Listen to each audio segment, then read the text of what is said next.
Live from San Diego, California. We go live to the newsroom with your host for Nick's Nerd.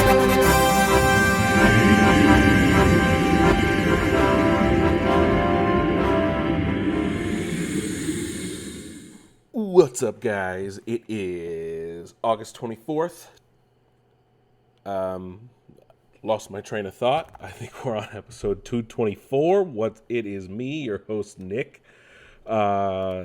You'd think that, 4 years into this, 224. You'd think 4 years into this, I'd be able to open a show like a normal human being every week. But clearly I don't have that skill. But how are you guys? Huh? How's it going? You guys excited for Gamescom this week? Gamescom opening live. Damn, a lot of shit was announced this week, huh? Got that Destiny 2 Lightfall reveal.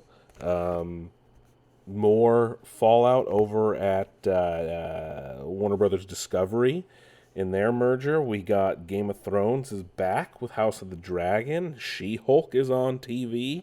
Like, we're shaping up to have a really good fall, folks. We are shaping up to have a really good fall. I am excited for it. I hope you guys are excited for it. Let's get into video games, though. I don't want to waste any time today. We got a lot to talk about. Before we get too deep, I do want to say, so I bought Madden. It's the first Madden I've bought in, I don't know, several years. And at least one that I've actively played. It is an infuriating game because, and I looked online, this is a known thing. First off, I usually play on all Madden, the hardest difficulty. I've had to go down to Pro. But literally, it's interception the game is what I want to call it. And it's really ridiculous because I'm playing as like a franchise player or my career, whatever you want to call it now, face the franchise. I think I'm in week 11 and I have like 20 interceptions, which is ridiculous. I've seen multiple complaints online about how it seems like every defender can just catch the ball immediately, and it does seem like that. The AI is really fucking broken with running. Like, my running back will literally have a wide open lane, like no one around him, and then he'll like do like a juke move with no one around and then get tackled. And I'm like, what the fuck is wrong with this AI? I mean, it is fun. It is like they've made some cool improvements, but again, it's infuriating that every throw turns into an interception pretty much. And that's just, it's frustrating. But moving on, we're learning now that Netflix is looking into potentially entering into the cloud game streaming world, which, I mean, they would have the servers to do it. This is per protocol. They want to expand their gaming offering despite the fact that less than 1% of their users use gaming on the service. They had a rendering engineer job position listed. I wonder if this will actually happen, or if it's even worthwhile for them. I personally don't think so. I don't understand, but they'll keep raising the rates and they'll keep introducing stuff nobody wants. But hey, at least they're not HBO Max.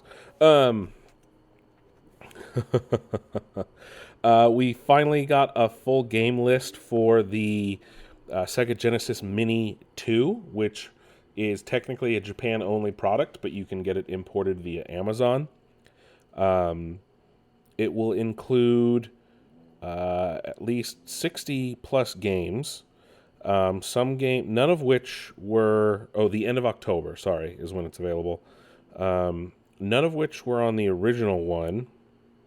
So we're getting Afterburner 2, Alien Soldier, Atomic Runner, Bonanza Bros, Clay Fighter, which is a very popular, famous game, Crusader of Senti, Desert Strike Return to the Gulf, Earthworm Jim 2, oh hell yeah, Elemental Master, Fatal Fury 2, Gain Ground, Golden Axe 2, Grenada, Hellfire, Herzog Zwei, Lightning Force Quest for the Dark Star, Midnight Resistance, Outrun, Outrunners, Phantasy Star 2, Populous, Rainbow Island Extra, Ranger X, Rystar, Rolling Thunder 2, sensing a pattern here, Shadow Dancer, The Secret of Shinobi, Shining Force 2, Shining in the Darkness, Sonic 3D Blast, Splatterhouse 2, Streets of Rage 3, Super Hang-On, Super Street Fighter 2 New Challenges, The Ooze, The Revenge of Shinobi, Toe Jam and Earl and Panic of Funkotron, Truxton,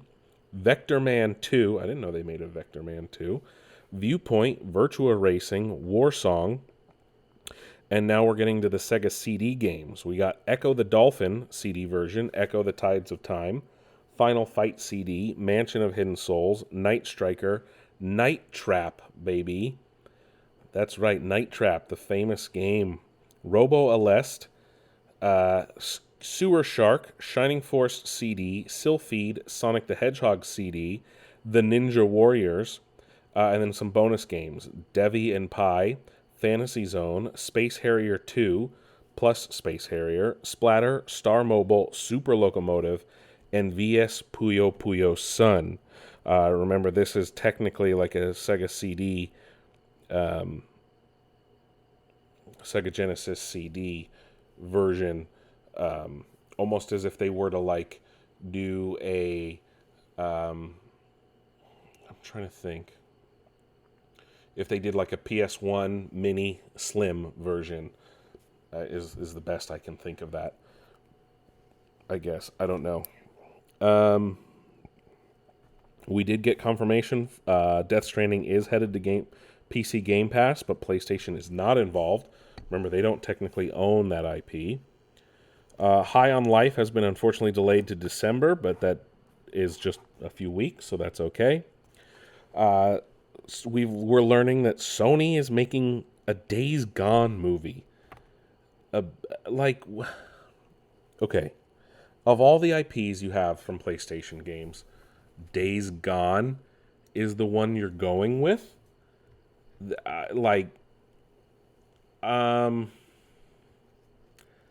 That's a questionable option. I think we're oversaturated with zombie properties. I don't think that is a movie. I don't.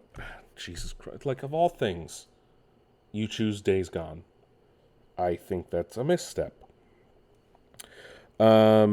Multiverses was announced as the best-selling game in the U.S. last month, despite being free to play and also in like beta.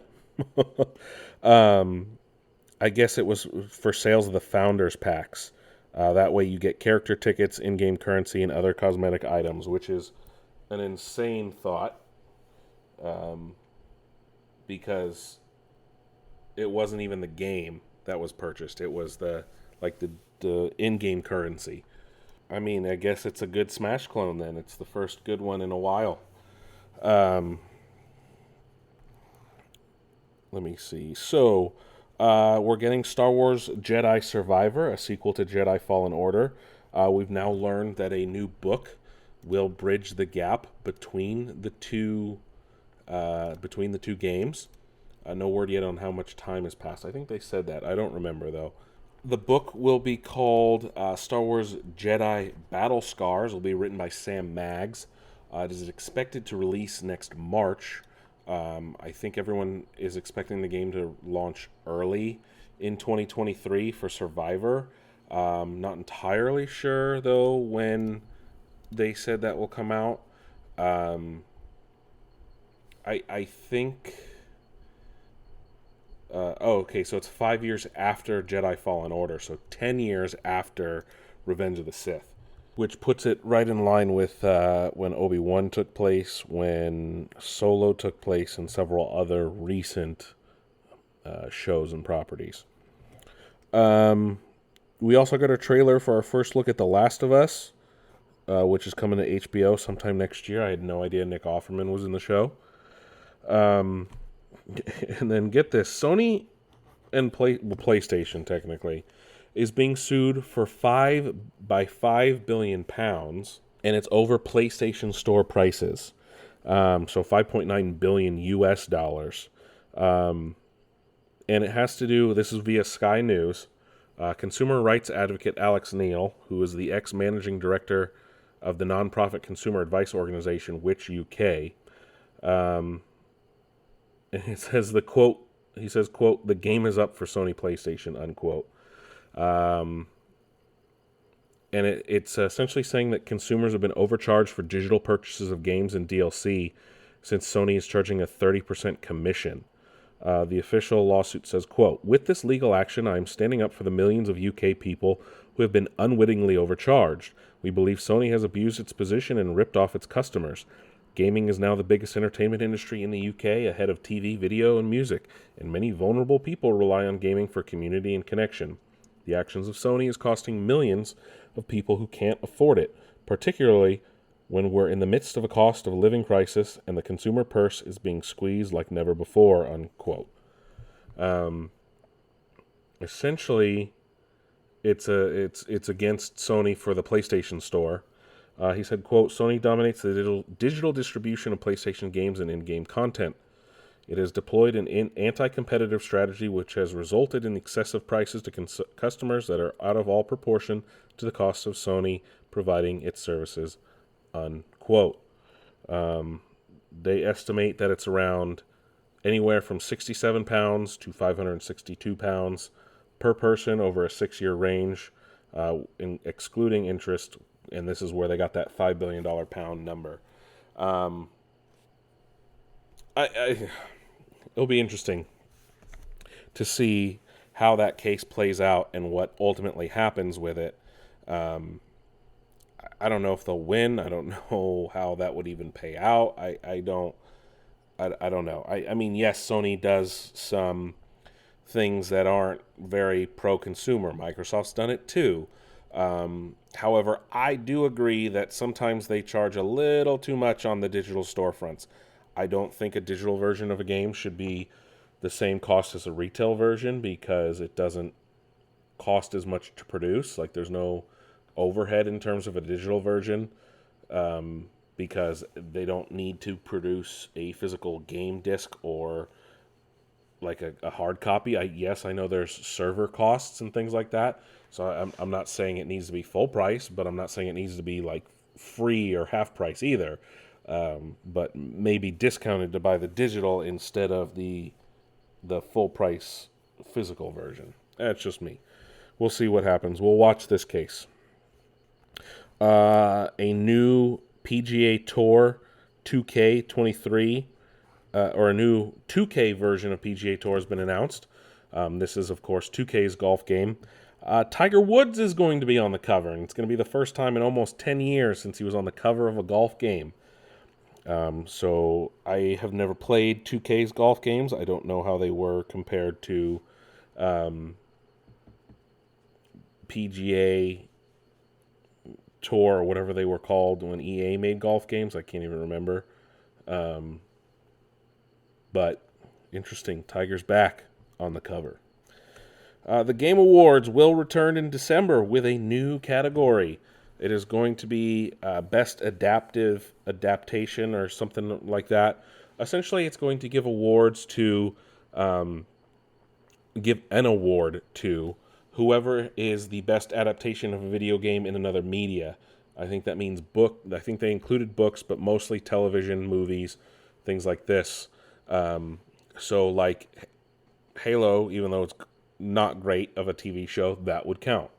Sonic the Hedgehog 2 would count. Things of that nature, essentially, are what are going to be held in that category. We'll see what ultimately is nominated. Sony announced that the PSVR 2 will release in early 2023. No concrete date, no price as of yet. Several new games were announced during opening night live at Gamescom. And one peripheral, which we'll talk about first. Sony has announced the DualSense Edge, which is a new premium controller that has customizable options, similar in vein to the Xbox Elite controller. No price point, no release date, but it does have adaptive triggers. It does have how do you call those? Levers? Panel? I don't know what you want to call them. But like those other things on the back of the Elite controller, I don't know. But they have them in two strange positions on the Elite, or on the DualSense Edge. This could give the Elite a run for its money, depending on its price point and the quality of it. Like I said when I got my PS5, the quality on the DualSense controllers just seems cheap.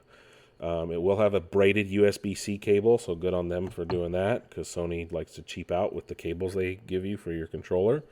Hopefully it's got a good battery, like the Elite controller battery, because the Elite controller battery lasts months. All I'm going to say. I wonder, though, if it will have like different joysticks like the Elite has. The Elite has different stock convex and concave joysticks, has smoother ones and has taller ones. So we'll see how that plays out with the DualSense Edge, and hopefully it comes with a nice carrying case like the Elite does. But like I said, we got a lot of new games announced. We got The Lords of the Fallen, which is a sequel to Lords of the Fallen, which is a Souls-like game, coming out sometime next year or in the future. They didn't give an exact date. Everywhere, a new open-world game from Leslie Benzies, who used to essentially run Rockstar Games with the... I can't think of their name, but Leslie Benzies used to be like the studio head for Rockstar North, behind pretty much the greatest Grand Theft Auto games. A new Dune survival MMO called Dune Awakening, and it looks like it might be set in the film universe. Moving out to a new isometric game. Hogwarts Legacy, we got some new story beats, essentially, and we can see what happens if you use like unforgivable curses and kind of go over to the dark arts, become a dark wizard. A new Tales from the Borderlands, which launches in October. Dying Light 2 is getting a new expansion. Tortuga, A Pirate's Tale was announced. Looks like we're going to have a lot of pirate games floating around in the next few years or so. Marauders, a new game, is entering early access. Sonic Frontiers launches in November. I guess it's unafraid of God of War. Quantic Dream has a new game called Under the Waves, which I'm sure a lot of people will ignore, considering David Cage's allegations, where you play a diver in the 70s in the North Sea. We got some new gameplay for Goat Simulator 3. Return to Monkey Island has a release date, September 19th. Moonbreaker is a new digital tabletop game, including the ability to like paint your figures, from the Subnautica developers. We're getting a new card deck type shooter game called Friends vs. Friends. Another new Souls-like, Lies of P. Stranded Alien Dawn is a new RTS game coming out. Atlas Fallen, which looks like a really cool, like magic type RPG. The trailer was really awesome. Homeworld 3 showed off gameplay. Genshin Impact is getting a new expansion. Telltale Games is making a game based off of The Expanse. Killer Clowns from Outer Space is getting a movie, pretty much a game 30 years after the movie came out, and will be a new 3 versus 7 multiplayer game. Jeff Gardner, who used to be a studio head or someone like that at Bethesda, worked on Skyrim and Fallout, is working on his own RPG called Word Song. Age of Empires 4 is getting a free anniversary DLC update, and 2 new races, the Ottomans and the Malians. Those will release in October. We got new gameplay for Gotham Knights, including the confirmation that Harley Quinn will be one of the villains, as well as Clayface. And the game's coming out 4 days early on October 21st. Hideo Kojima is making a podcast. Obviously, he made an appearance since Jeff Keighley hosts Gamescom opening night, and Jeff Kiley and Hideo Kojima are besties. Dead Island 2 is real. This was the last thing of opening night live. Dead Island 2 is real and is finally coming out February 3rd. Looks to be somewhat...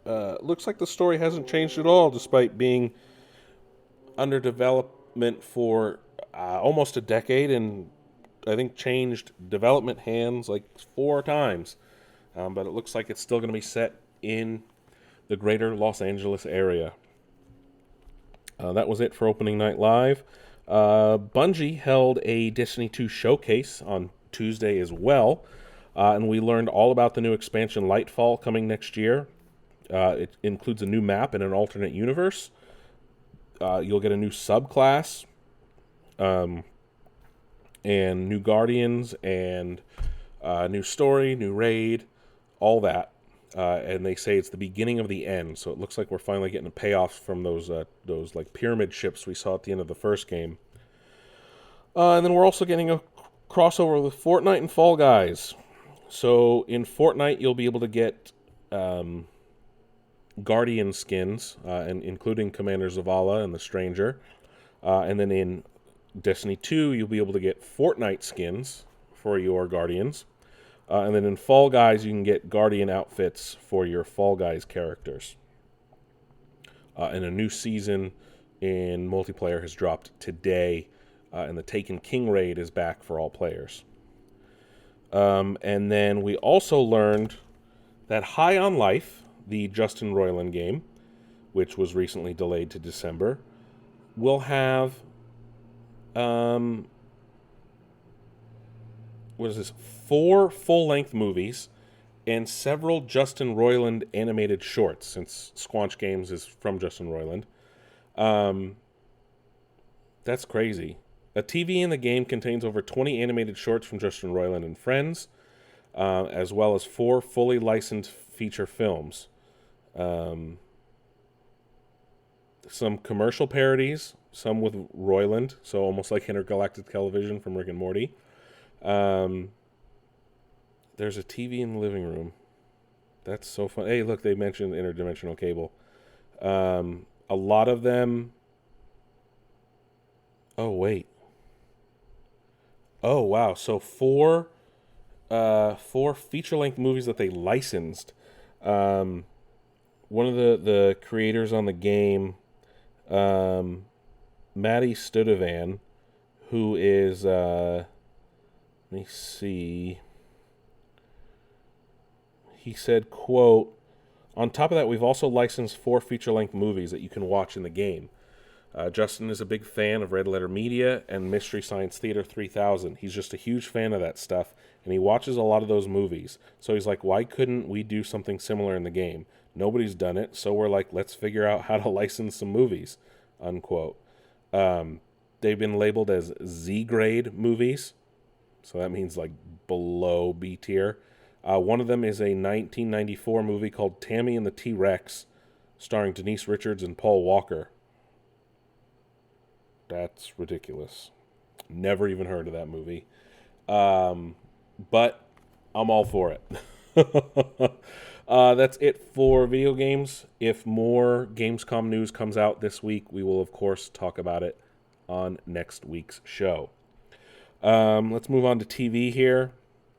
We have now learned that streaming has surpassed, U.S. streaming has surpassed cable TV for the first time ever. It looks like we watch more streaming than cable. This is from Nielsen, the keepers of the TV ratings, and says online streaming made up a massive 34.8% of TV viewing last month, and cable TV was 34.4%. It's the first time it's happened, according to Nielsen. They said it was, quote, "a slowdown of new content on traditional television and reduced sports programming," unquote. I'm surprised this didn't happen during the pandemic.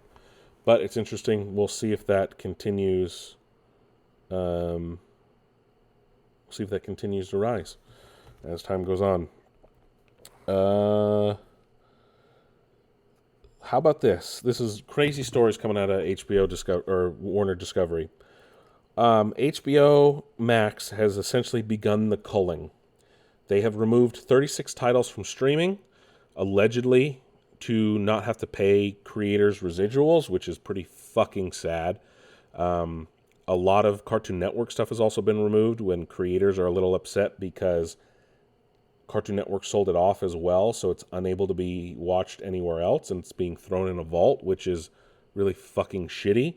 36 titles now are going to be removed from HBO Max, including of which 20 are Max originals, which, again, it's very strange for them to remove things that were created for the service. Warner Brothers Discovery is doing things that are very unprecedented in the world of streaming. This is all per Variety. And they said, quote, "As we work toward bringing our content catalogs together under one platform, we will be making changes to the content offering available on both HBO Max and Discovery Plus. That will include the removal of some content from both platforms," unquote. Again, this is very, very strange. These are what we know are leaving. 12 Dates of Christmas, About Last Night, Aquaman King of Atlantis, Close Enough, Ellen's Next Great Designer, Esme and Roy, The Fungies, Generation Hustle, Generation, Infinity Train, Little Ellen, My Mom, Your Dad, Odo, Ravi Patel's Pursuit of Happiness, Summer Camp Island, The Not Too Late Show with Elmo, The Runaway Bunny, Theodosia, Tig and Seek, and Yabba Dabba Dinosaurs. The Sesame Street thing, I think, is because the Henson Company owns that, and no, it's separate. I remember we talked about this. It's separate because Disney owns the Muppets, but not Sesame Street. It's also losing My Dinner with Hervé and Cher. Cartoon Network, it's losing Dodo, Elliot from Earth, Mau Mau, Heroes of Pure Heart, Mighty Magiswords, OKKO, Let's Be Heroes, Uncle Grandpa, Victor, and Valentino. But it's gaining Detention Adventure, Messi Goes to Okido, Mia's Magic Playground, The Ollie and Moon Show, Pac-Man and the Ghostly Adventures, Make It Big, Make It Small, and Squish. And on top of that, they have removed 200 episodes of Sesame Street, most of which are from the 70s and 80s. There are currently, per Variety, 456 episodes to stream, but most of that is from seasons 39 to 52, which are from 2008 to 2022. You can only get 29 episodes that aired between 1969 and 2007, and the other 200 that were culled were from that time period. Very interesting. While all that's happening, we're learning more as Game of Thrones fires up. George R. R. Martin, we learned, fought for at least 10 seasons of Game of Thrones. Obviously, he lost that one as we only had 8, and a shortened season 8 at that. And obviously, people were upset how that ended. We all know how that went. He says he didn't have much influence over the final stretch of the show. He said, quote, "I was saying it needs to be 10 seasons at least and maybe 12, 13. I lost that one," unquote, he told the Wall Street Journal. And I know a lot of people that made the show were just, like, over it at that point. However, good news, House of the Dragon crashed HBO Max, as many people went to the app to watch the show, and at least 3,500 users were affected. This is per The Hollywood Reporter. Most of them were Amazon devices, which is very strange. But it also has turned out to be HBO's largest premiere in their history, with 10 million viewers tuning in to watch House of the Dragon. I will have a review for it in just a few minutes. Meanwhile, we've learned that Curb Your Enthusiasm has been renewed for season 12. Larry's back. Larry's back to start a whole new everything. Just be a spiteful old man, that's for damn sure. A YouTuber has found long lost footage, I should say, of the American Sailor Moon adaptation. This was before the anime was dubbed and brought to the U.S. It was a show that I guess was going to feature both live action and cartoon animation. It's called Saban Moon because Haim Saban was behind it. And you can go see that up on YouTube. There's a 2-hour documentary about it. Neil Gaiman says don't count on a season 2 of Sandman just yet. Despite it being very popular, it has yet to be renewed. He did say that things are looking up, but as of right now, still nothing. I hope it does get a second season. The show is great. The visuals are great. The characters are great. It is a very good comic adaptation. Speaking of comic adaptations, Batman Caped Crusader, which was going to be a new animated show from Bruce Timm, creator of Batman the Animated Series, as well as I think J.J. Abrams was involved and things like that. Unfortunately, HBO Max is passing on it. However, they are not killing it, and they are shopping it around to other networks.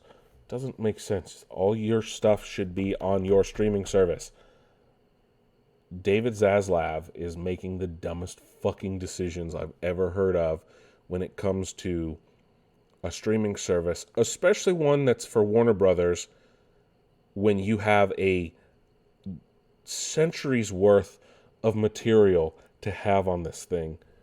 I don't even want to get into it. Disney Plus is going to be getting a new King Kong series. And if you're wondering, like me, Nick, how can there be King Kong on Disney Plus and Netflix? Well, it turns out that this is going to be an origin story for Kong and more based on the books. Yes, there's King Kong books. So in regards to the rights of King Kong, there were books, like I said, that were written by Marion Cooper. They own the rights. The Cooper estate owns the rights to the original book. The original movie rights, the original movie from the 30s, are owned under RKO Pictures, which I don't even know if that exists anymore. And Warner Brothers Discovery and Universal have their own stakes in it as well. This Disney Plus series, though, is working in tandem with the Cooper estate. So it's going to be tied to the books. Like I said, it's an origin story for Kong. So that's multiple King Kong properties that are going to be on streaming in the next few years. Dan Harmon has talked about Community and has stated that they are actively shopping the movie around. It's not a matter of if, but when. We've already had our 6 seasons. It's time for a movie. As 6 seasons in a movie, Abed always claimed. As long as Dan Harmon is involved, it should be good. The season he was not there was not good. I highly doubt Chevy Chase will be involved, though, since he was famously kind of kicked off and got in a fight with Dan Harmon and things like that. So we'll see what actually happens. That's it for major TV news. I do want to talk about House of the Dragon and She-Hulk, though. House of the Dragon, honestly, was great. Hearing that theme song from Ramin Djawadi was perfect, and the story beats are really great. It also is way more graphic than the original show ever was. Literally showing a C-section on screen, as apparently I have a lisp today. Yes, a C-section. Otherwise, the characters are written well. I'm really into the Valerians. Corlys is probably one of my new favorite characters after just one episode. Matt Smith's character, who I can't think of his name, is really cool. Obviously, he's vying for things, and his brother is completely unawares. Rhaenyra, I think, will be a very interesting character as the show goes on. I know it's based off a book, Fire and Blood. So we'll see though what happens as it goes on and how long it can go, because again, it depends on how long that civil war between the Targaryens takes place. I do like it though. I think it's interesting to focus on the Targaryens. I think it will be fun to see Westeros 200 years before we're used to seeing it. He plays Daemon, Matt Smith, Daemon Targaryen. We already know there's going to be a time jump in season 1, as now we're just meeting them as younger, at least Rhaenyra and Alicent Hightower. It's interesting to see Hightowers in high regard, as by the time we get to the time of Ned Stark and Robert's Rebellion, the Hightowers are kind of not really there. They're replaced with the Tyrells, of course. Well, I don't know if they're replaced, but the Hightowers just are not as high up in the hierarchy when we get to the time of the Ned Stark and Game of Thrones proper.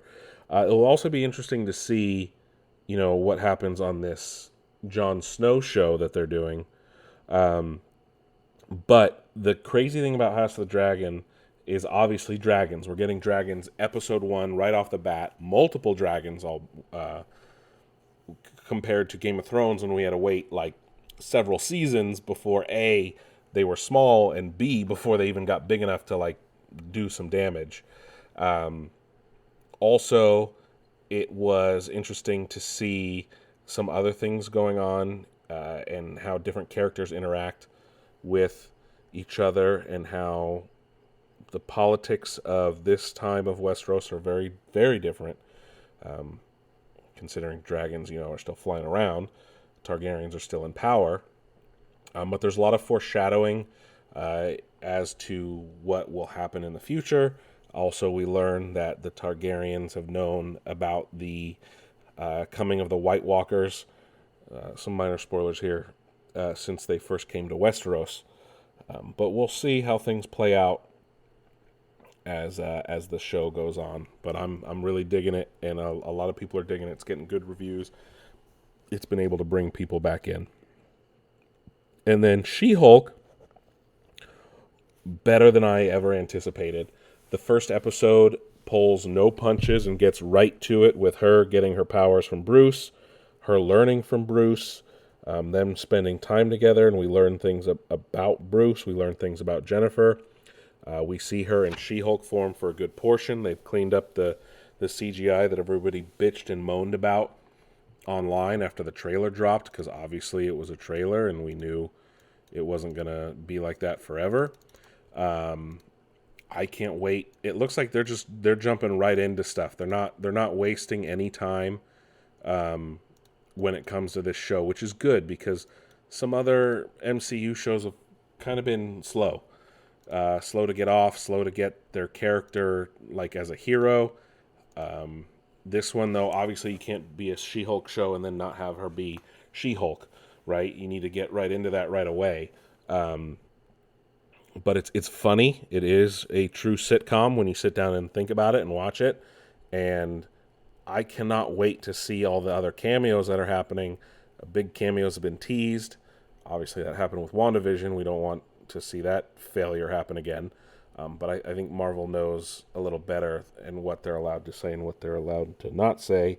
I mean, Owen Wilson this week talked about how, he would get ominous texts and was warned about speaking too candidly about his time on Loki. Obviously, he doesn't talk about season 2 that much. But I'm excited to see where She-Hulk goes and whatever is next on the MCU horizon. That's it for TV, though. I do want to talk about some gaming or movie stuff. Last week, literally right after we recorded, we learned that the Embracer Group had purchased the rights to the Lord of the Rings, the rights to Middle Earth, and in a huge deal. And again, they're a video game holding company, which is very strange. They have purchased the rights to the Lord of the Rings, The Hobbit, and will explore opportunities to create new games, movies, and more on the IP. This means, so they've acquired the Middle-earth Enterprises from the Saul Zaentz company, and they will now have the worldwide rights to motion pictures, video games, board games, merchandising, theme parks, stage productions, all relating to the writing of J.A.R. Tolkien, as well as matching rights in literary works authorized by the Tolkien estate and HarperCollins. Pretty much most of the stuff that was released in the last few decades was owned by Middle-earth Enterprises. Other things were licensed for creation, just like the Peter Jackson films, the video games, stuff like that. Embracer Group says it wants to collaborate with both established and new recipients of the licenses. They'll explore other opportunities. And they said, quote, additional movies based on iconic characters such as Gandalf, Aragorn, Gollum, Galadriel, Eowyn, and other characters, unquote. Please don't do this. They also said, quote, I'm truly excited to have The Lord of the Rings and The Hobbit, one of the world's most epic fantasy franchises, join the Embracer family, opening up more transmedia opportunities, including synergies across our global group, unquote, said the CEO Lars Wingefors of Embracer. He also said, quote, I'm thrilled to see what lies in the future for this IP with Free Mode and Asmodee as a start with the group. Going forward, we also look forward to collaborating with both existing and new external licensees of our increasingly stronger IP portfolio, unquote. No word on how much it was cost them, so we'll see what happened in here. The Saul Zaentz company announced their intentions to sell Middle-earth Enterprises earlier this year. Amazon was thought to be the front runner. Obviously, Embracer Group came in. They're getting a little too big. They're owning a lot of things, very interestingly enough. The Rock was being interviewed, and he keeps pushing this. So he thinks a crossover between the DCEU and MCU is inevitable. Obviously, The Rock is the only person saying it, so I don't know how true it is. But if anyone can make it happen, it's The Rock. So good luck to you, Dwayne. Good luck to you. We've also learned that Warner Brothers has tapped Ryan Gosling and Margot Robbie to star in an Ocean's 11 prequel set in the 60s in Europe. Obviously, their chemistry in the Barbie movie is good enough for them to work together in another film. I don't know how I feel about this. They said it would have the biggest budget of all the films. Again, I don't know how I feel about that. Don't get me wrong, I love the Ocean's movies, but a prequel? I don't know. Very strange. Very, very strange. Of all things to get a prequel. We've learned the second largest theater operator in the United States has filed for bankruptcy. Cineworld, the owner of Regal Cinemas, which I always thought they were just Regal, they are preparing to file bankruptcy within the next few weeks. Obviously, they've faced a lot of issues after the pandemic. This is per the Wall Street Journal. The London-based Cineworld, they're Regal in the U.S., expected to file bankruptcy in both the UK and U.S., having amassed at around $4.8 billion in debt. Per the Wall Street Journal, they operate apparently 9,000 screens in 751 locations, which includes the brands Picture House and Cineworld in the UK, Ireland, Cinema City in Europe, Yes Planet in Israel, and Regal Cinemas in the US. They are the second largest chain behind AMC, which they've barely made it through as well. Apparently Cineworld was hoping the Batman, Top Gun, and Thor would bring people in, but the numbers are still lower than they thought. They don't expect to turn a profit anytime this year. They said, quote, despite a gradual recovery of demand since reopening in April of 21, recent admission levels have been below expectations. These lower levels of admissions are due to a limited film slate that is anticipated to continue until November of 2022 and are expected to negatively impact trading and the group's liquidity position in the near term, unquote, a statement they released. obviously they're not wrong. I mean, there's been movies coming out, but there's it's been lackluster. Movies keep getting delayed. There aren't as many big tent poles in the summer as there used to be. They do plan on operating and maintaining operations as they get ready to file Chapter 11. They said that it is a strategic option, including, quote, a possible voluntary Chapter 11 filing in the United States and associated ancillary proceedings in other jurisdictions as part of an orderly implementation process, unquote. They also went on to say, this is all per Deadline, quote, any such filing would be expected to allow the group to access near-term liquidity and support the orderly implementation of a fully funded deleveraging transaction. Cineworld would expect to maintain its operations in the ordinary course until and following any filing, and ultimately to continue its business over the long term with no significant impact upon its employees, unquote. Obviously, Chapter 11 would force reorganization, but it will see what they ultimately do, since they have 751 theater locations. That's wild. That the two biggest, I mean, obviously, with theaters closed, it makes sense. We're also learning the creators of the Cobra Kai show are working on a Ferris Bueller spinoff. And before you poo-poo it, which I did at first, it's going to be about the two guys, the two parking lot attendants that steal the Ferrari and go off on a joyride while Ferris is off with Cameron and Sloane. So I'm actually totally on board with this, because it'd be funny to see what shenanigans those guys get up to in the Ferrari that they stole, which causes Ferris and Cameron to have to roll back the odometer, which causes it to ultimately crash. That would be a fun spinoff. That's actually a fun spinoff that I'm actually on board with. Obviously, you can't do the same actors because they'd be about 30 years older, but I'm sure there's a way to fit it in that makes sense. Top Gun Maverick has launched into the 6th highest grossing film in the United States, surpassing Avengers Infinity War, and now sits at $679 million domestically. Their next target would be Black Panther, which is at $700 million.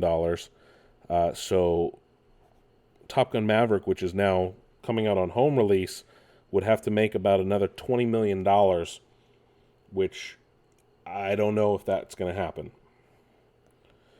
We also learn now that the Knives Out sequel, which will be titled Glass Onion, will release this December on Netflix, with new photos being released. Thor: Love and Thunder will hit Disney Plus on Disney Plus Day, September 8th. A lot of people are excited for that. Pinocchio, the live-action Pinocchio, also drops that day, starring Tom Hanks. We got a live-action trailer for that. It actually looks really good. I'm very excited for this movie, surprisingly. More than I ever expected to be. Movie Pass may be back from the dead again. However, if you expect to get it, good luck, because there's going to be a waiting list. And it's going to be very expensive. A new app is supposed to drop on September 5th. You can sign up starting tomorrow. And it says, quote, the new Movie Pass beta app will be accessible by invite only. When the timer reaches 0 on the wait list, will be open for 5 days. All who join the wait list will receive priority access to the service and 10 friend invites. Space is limited. Once the wait list is closed, the only way to join will be through an invite from a friend, unquote. It will so it's based on your zip code, and it will have credits, and general tiers will cost $10, $20, and $30 a month. You'll get a number of credits to use, obviously not unlimited. This makes more sense. We don't know how many credits are included with each one, and how many credits will be required to buy a movie ticket. They said they're going to share more details. They said they have partnered with 25% of theaters across the U.S., We don't know if that's going to be AMC or Regal. Hopefully Cinépolis. Yeah, I mean, that's not a bad price. I mean, if you go to the movies twice a month, that's $30 right there in some places, not including your popcorn and a drink. So, I mean, I used to go before the pandemic. I would go to the movies. You guys know, I'd go to the movies 3 or 4 times a month, right?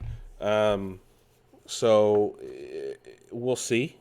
That goes back to Cineworld filing for bankruptcy. There isn't a steady flow of movies anymore, or if there is, they're just not general mass audience ones, or they're not doing as well as they normally would have done. So maybe I'll sign up. Who knows? Now we're also learning the Batman 2 is not dead. It's not greenlit, but it's not dead. As it looks like Matt Reeves has been given a first look multi-year deal with Warner Brothers per Deadline. He is back at work on the sequel along with co-writer Madison Tomlin. They are trying to get Robert Pattinson back as well. Hopefully he is. I mean, the movie did make $770 million. It's odd that they would not greenlit a sequel, even though it is years away.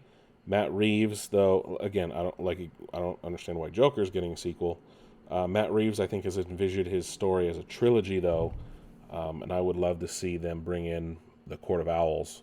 And we've also talked about, what did we say we would want to see? Oh, the Hush storyline, I think.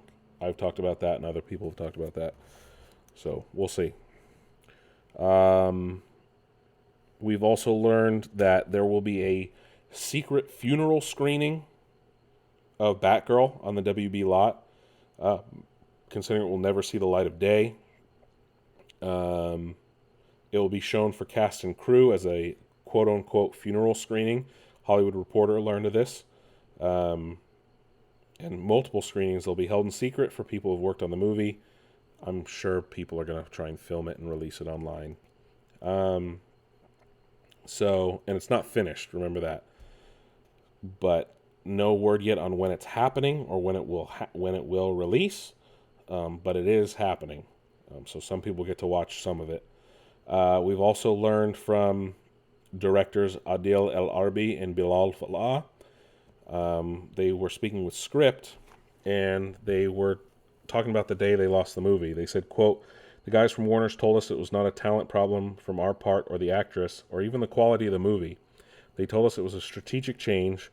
There was new management and they wanted to save some money. First, when I heard the news, I was shocked. I didn't know how to react. I wanted to break stuff, cry, even laugh. I was like, this is not happening," unquote. That was El Arbi and Falah. That's some of the most ridiculous fucking thing I've ever heard. Even though there was reports of poor test screening, the directors were still shocked. El Arbi said Batgirl cannot be released in its current state. Before it's released one day, there would be a lot of work still to do, just like the Snyder Cut. There's no VFX. We still had to shoot some scenes. So if Warner wanted us to release the Batgirl movie, they would need to give us the means to do it, to finish it properly with our vision, unquote. They said they had limited time to save what they could, but Falah said, we have, quote, "we have nothing." Adil called me and said, "Shoot everything on your phone." I went on the server and everything was blocked. We were like, fuck, shit. All the scenes with Batman in them, shit, unquote, said El Arbi. Although the footage, I guess, Warner Brothers, I guess, locked it up and put it away. I don't think it was deleted, but they just didn't give them access anymore. Obviously, because they were going to... Obviously, Warner Brothers knew they would probably try and leak it. That sucks. I would have taken it. Still sad about that. Halloween Ends has been announced that will hit Peacock the same day as it hits theaters, so you don't have to go to a theater to watch it. Last week I forgot to talk about this, but Kung Fu Panda 4 was announced. No word on if Jack Black is back yet, but that will release March 8th, 2024. Avatar is re-releasing in theaters next month, and because of that, it's been pulled from Disney Plus, which is an odd move, considering, I know, A, they want to make more money on it, but B, the sequel's coming, and pulling it from Disney Plus, it better be back when it's out of the theaters after the re-release. And then some recent news today we've learned, Warner Brothers has delayed both Shazam 2 and Aquaman 2 yet again. Shazam 2 will now release on March 17th of next year, and Aquaman 2 has been delayed almost a full year to December 25th, Christmas Day of 2023. Obviously, Aquaman is a VX-heavy movie, and giving it more time is understandable, considering they've been doing some reshoots. It just sucks that it's going to be delayed another fucking year.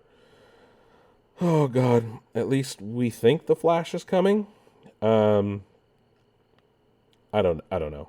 So the only DC movie this year will be Black Adam. So we'll see what happens. It's frustrating. Anyway, thank you guys for listening week in, week out. As always, remember to check out nixnernews.com, where you can listen to the show right in your browser, or if you prefer to take us on the go, you can find our Spotify page, our Google Podcast page, Apple Podcasts, iHeartRadio, Amazon Music. What am I forgetting? Many of the multitudes of places you can listen to podcasts. I do want to thank you guys for listening, though, again, week in, week out. And I appreciate y'all. Also, while you're on the website, check out our social media tab, where you can find our Twitter, Facebook, and Instagram feeds in one place. Or just search Nick's Nerd News on your preferred social media platform of choice and partake in all the glorious memes we post. With that being said, thank you guys. I will catch you on the flip side.